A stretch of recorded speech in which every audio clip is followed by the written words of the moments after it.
Welcome back to Timo's Dinky Detailing. Today I'm going to be doing a Dinky 434 Bedford crash truck. This one is in fairly typical condition for one of these trucks. They get played with a fair bit. They get scratched up at the corners and at the high points, as you would expect, but it hasn't been really abused, hasn't been repainted or anything like that, and it's actually in pretty reasonable condition, so it's mostly going to be paint and repair. So this part of the video was shot with my old cell phone. It's my son's cell phone, his old cell phone, but as you can see, there's a problem with the battery. So the rest of this is filmed with a stand-in phone, which is not that great, so apologize for quality.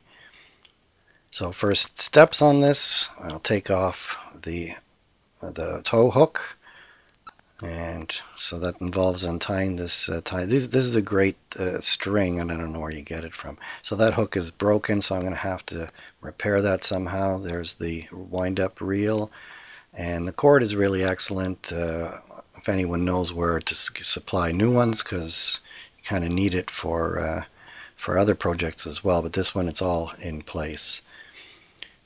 So you can see it's pretty simple. There's gray panels there in the back and a typical rivet, and so that's going into the milling machine and clamping it down because it wants to rock. So I'm going to make sure that it doesn't move while I'm drilling it out, and then I can drill it out and tap drill it.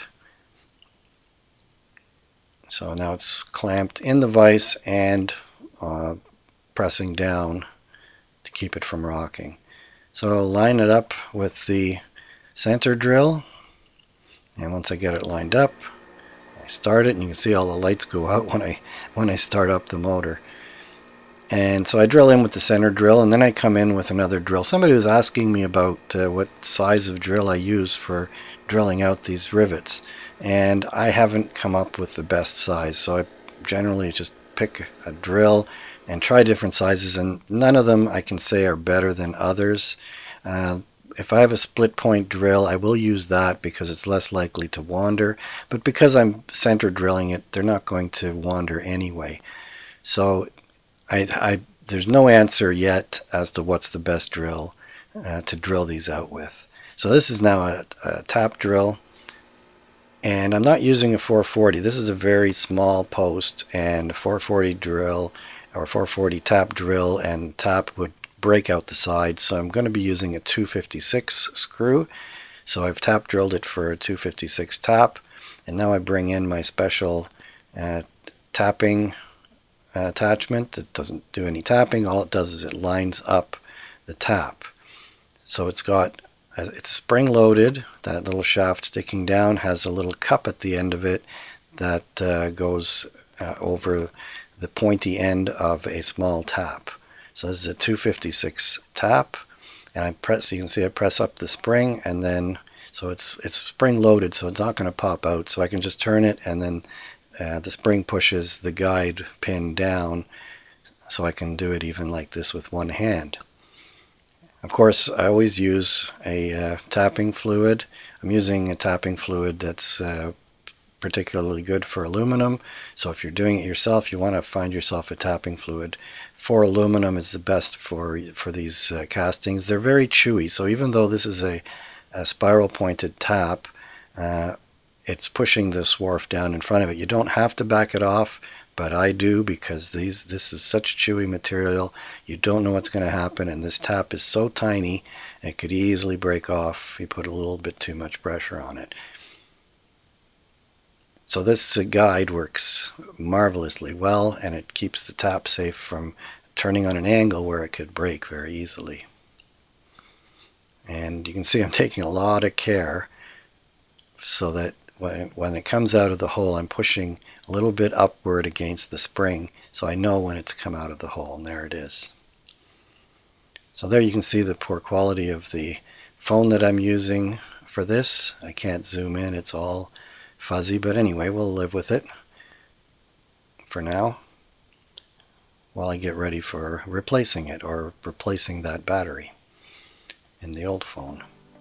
So this is a tiny screw. To deal with this is very difficult, and just getting it threaded in there is a challenge. So I'm blowing off the swarf and we try it again. And I want to put it in there so partly because I want to know that it's deep enough, and I want to protect that hole from the process of stripping the paint and from paint when I'm painting it.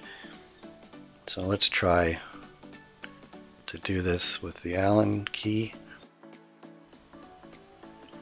So there I have it in, and in it goes.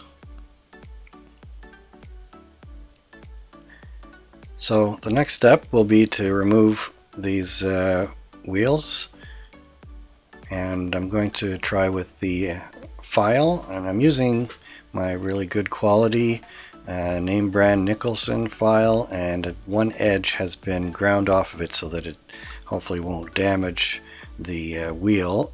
And in this case the wheels are plastic, so they're quite delicate. And there, got it off. And I'm going to try with the Dremel tool because it's very hard for me to get a file into these back wheel wells. So there I've got a carbide point just straight, and I put a big washer there, and I'm going to go. It's a little bit tricky getting that thing. In the end, I let the Dremel tool advance the axle, and then that actually worked pretty good. And you can see from the condition of that washer how much damage it would have done to the wheel if I hadn't. There you can see. If I hadn't put it there, it would have done that to the wheels. So now for the axles, I'm going to drill a hole in the end. This is my method of reattaching, is I drill a hole into the end of the axle. I put it into this mini collet that I created because it has the head on the other end. I can't just put it into a collet the right size. I have to have one made that allows the head to just stick inside. So that's why I've come up with this system. So I tighten the collet and make sure that that axle is there in the right place. And behind there's a stop in the collet so that the drilling is not going to push the shaft in. It's up against the stop, so it can't push deeper into the collet. So there I use a center drill first. You always have to, because a regular drill is too flexible and it can just wobble. And so here I go with a drill. I don't know what the size is. It's big enough so that the nail I want to put in the end of it is going to fit. It's gonna, see, there's the hole. So then I've got to prepare also for the this is a smaller size of shaft, so I'm using a different axle. This one has, for the wheels, it has bigger axles because it's this large size toy, and I'm using an old piece of axle and doing the same drilling into it. And I'm drilling into both ends because I have to put a head on both ends. And so here's my piece of shaft, and there's a hole on both ends. So this size is a little bit larger than what was originally there, so I've got to drill out the little pulley controller. So now to do the nails, I've got this drill chuck, and I put a mandrel on it. This is from my old drill press, which crapped out, but it's a really good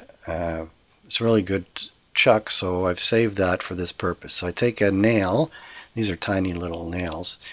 It's a wire nail, and I've chosen a couple of different sizes, one for the wheels and one for the pulley. And then I've rounded them and then filed them off, and I put them in this little pin chuck, and then I go to the grinder where I've got the buffing wheel, and I put buffing compound, and I'm going to buff up the heads of those little nails. So in the end, it looks pretty much exactly like a mushroom that would have come straight from the factory, but I won't have to hammer it away when the model's already done. So now I'm also going in while I'm at the grinder and I'm polishing up the axles because they looked in rough shape. It doesn't take much. Just run it under the buffing wheel. Pretty soon it's all shiny. So there you can see two different nail sizes, and then I got to wipe off because you get from your hands. That's why I'm wearing gloves, because your hands get all black and it's very hard to clean it off, so I wear gloves. So I use the paper towel to clean off that blackness that's left over from the buffing compound and this steel that's been buffed off of it. So they all look shiny, new, and beautiful. Those will have to be cut shorter because the holes aren't very deep. So I've got this pair of pliers that I've cut the whole jaws right off of them and left just the last little piece for cutting, and that lets me get close, lets me see what I'm doing. And these are pliers I got from the dollar store, so they're not the greatest pliers, but it's cheap, so I can afford to buy a pair of pliers that I can cut the jaws off of them. So there, I make tiny little ones out of the full-size nails, and then I check that they're going to fit. And they'll be glued in. You'll see that a little bit later. So these are the smaller nails for the smaller axle. That's the axle on the pulley for, or I don't know what you call it, for winder, for the winding up the cord for the tow hook. So there we have it. They both fit in beautifully, and they'll stay in there once they're glued in. So now the wheels, I'm not taking them off. I'm using this wax it's cleaning wax, so it cleans and then it leaves a wax surface. So I put them in the spray booth because it's coming out of an aerosol can, so I don't want to be breathing that stuff. Usually you would use that on your car outside. So then I just buff it up with a paper towel, and they look shiny. Now the hook, I pointed it out. The point has been broken off, and I've got some copper wire, and I'm going to repair this by drilling the tiniest hole. Actually, I'm going to be using one of the smallest drills that I have. It's the smallest one that I have that's a professional quality drill bit. I don't want to use a cheapo Chinese made. This is a Union Butterfield made in Canada drill bit. I don't think they make these things in Canada anymore, but it's such a tiny application. So I got a hole in there, and it sort of broke out a little bit at the edge. I'm going to go put this in with JB Weld. This is a fantastic epoxy, but it's a dry overnight epoxy, but it's very strong and very tough. So I've got a little bit on my piece of copper, and I bent the copper because I'm trying to make this into a hook. And then I put it down on this piece of plastic, which it should come out right off of. And here I'm dressing up the shape and get the hook in the right position, and then leave it overnight, and in the morning it's hardened, but just comes right off of that plastic. And then I snip off excess, and you get to see the whole process because it's pretty simple. There, I chose the spot where I figure it should go, and then again clean up the JB Weld, make it nice and smooth like a real hook. And then in the spray booth, this is the turntable I made out of 2 plates and an old bearing, and I'm using this satin Krylon paint, which is quite good paint. It dries quickly and stays dry and doesn't become sticky like some of the other paints I've tried. So here's another problem with the camera. I went to strip the paint off of it, and it wouldn't save the file because it doesn't like to be paused. As soon as it would pause and you try to unpause it, it would shut the whole phone down, and you lose your clip because it didn't save it and you already stripped the paint off, so you don't get to see that common step. So here I'm putting, this is liquid masking liquid so that that shaft doesn't get painted. So here goes the white Tamiya surface primer, which is fantastic for painting these little models. It's a very fine paint. It's better than trying to use stuff that's designed for painting your car. Plus it's white. And now this is the hardware store rattle can lacquer paint. I love this paint because it goes on very smoothly and easily, and it dries like in 30 seconds. So gets a couple of coats of the lacquer paint, and then it's also really hard paint, so when it's done it doesn't scratch easily. Now at this point I'm going back to I'm getting tired of the phone I've been using, so I ordered a new battery. So following the directions, take apart the phone, take out that inflated damaged battery, and it just comes off there with a snap. Actually I peeled the glue off earlier. So here's the new one. So I put that in place, screw it back down, and then I glue back this back panel even though it's broken. It's still going to work. Nobody's going to see the thing, and I'm not taking it out anywhere. So put it back. Aside from that crack, it looks like a new phone and behaves like a new phone because suddenly, there we go, it's on. And first thing I'll film with it is the outgoing camera that was standing in for it, my old Sony. So now to doing those gray panels. These are some kind of, I don't know if they're some kind of radiator panels or what they are, or if they're decorative, but they're gray. And they're kind of a matte color on the original, so I'm going to do it with matte, with primer. I'm going to be doing it with the gray Tamiya primer. So I've got it all taped up and just paint those two panels.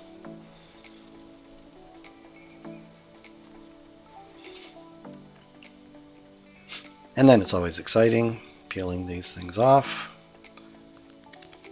Of course you're worried that it's going to leak underneath, but not with this paint. This is the Tamiya paints. Even if you it doesn't go on very liquidy, so it's not going to go under a loose tape joint. So of course it's perfect. No problems. Now this is from, I was in Europe earlier this year, and I went into the store and found this interesting wine bottle. This is from The Prisoner, and you can see the character with the stripes. This is a wine bottle that's definitely made by some guy who's a fan of The Prisoner. So back to reality again, or back to fantasy from reality of the Lidl store. And so I'm going to tape this up. Now this is something I like to do when I'm doing this. Is becoming a pure restoration. So I'm taping up the grill, the front grill, and the headlights and the medallion, and because I want to spray it on and leave it looking like it's a little bit, it doesn't spray perfectly, so some of the edges are kind of feathered. So I've taped it up. I think at Dinky they made cardboard cutouts they put over it, and they would spray it until the cardboard wore out, so you could see a little bit overspray at the corners and at the edges. And on this one, the bumper, it's a little bit of that on the edges, so it kind of looks like you might have gotten this straight from the factory. It's not perfect, but it's really good.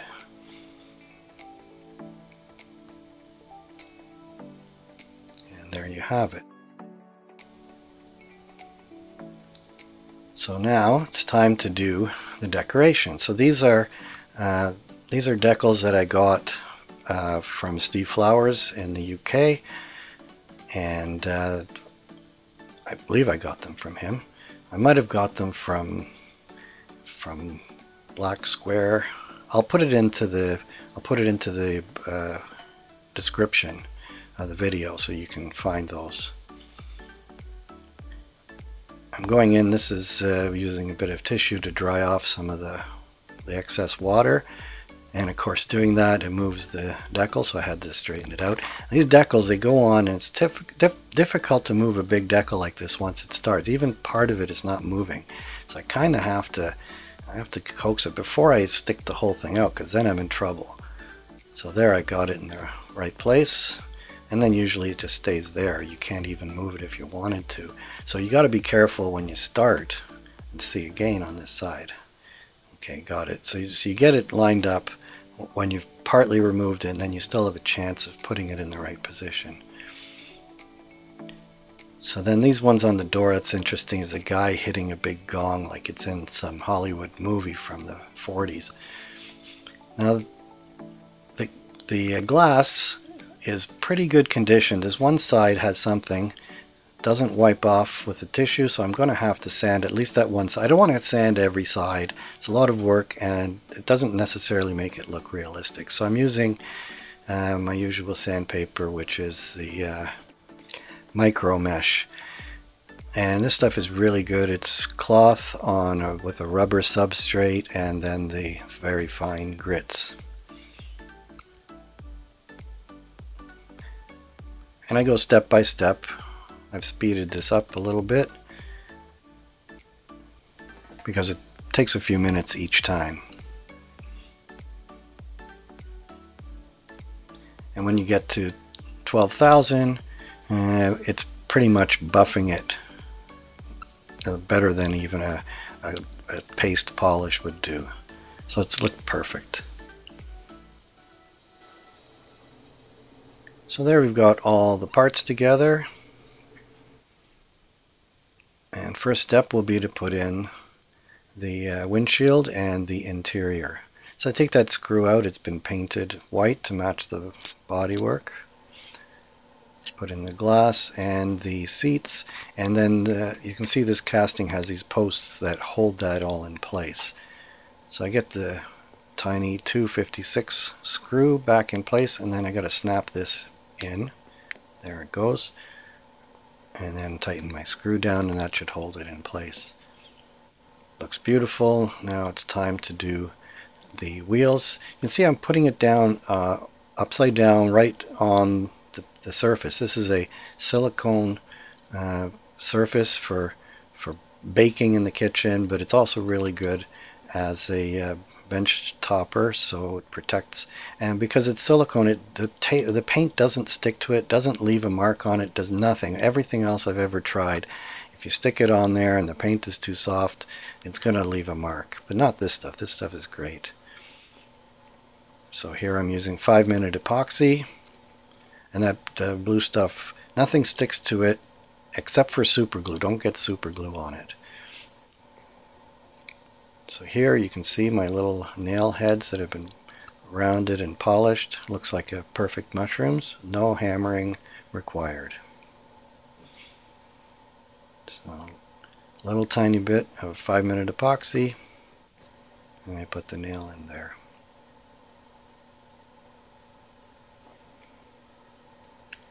Then we get the same treatment for this. This is a little bit more tricky. I had to figure out how I could get a spring in there, and this is a spring I got. It's a scrap spring I cut a little bit shorter because that's how this thing works. And I actually didn't confirm it anywhere, but it just looks obvious to me. There we go. You can see those little bumps on the reel, and then there's a groove, or not a groove, but a ridge, so that it moves in little stages and doesn't unwind by itself. So it's pretty clever, and it works beautifully.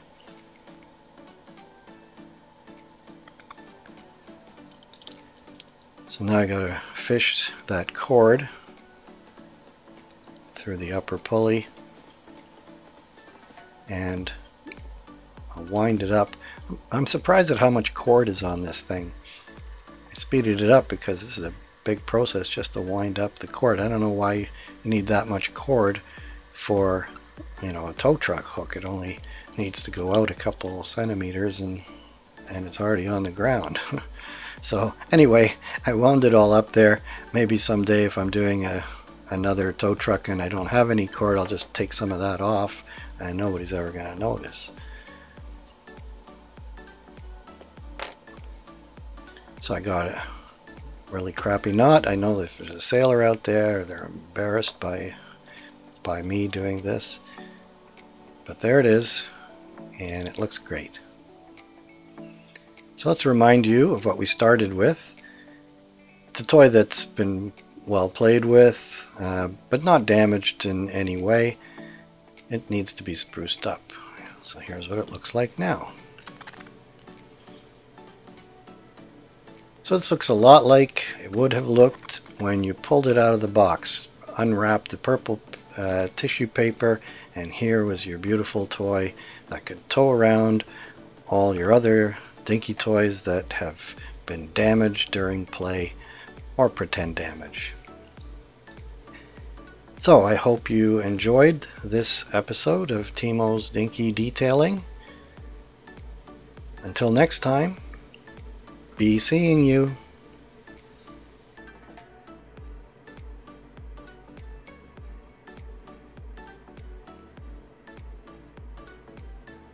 Come to think of it, this model has a lot of details on it that you could easily detail. I've done it as a regular restoration, but I'm starting to think about detailing it.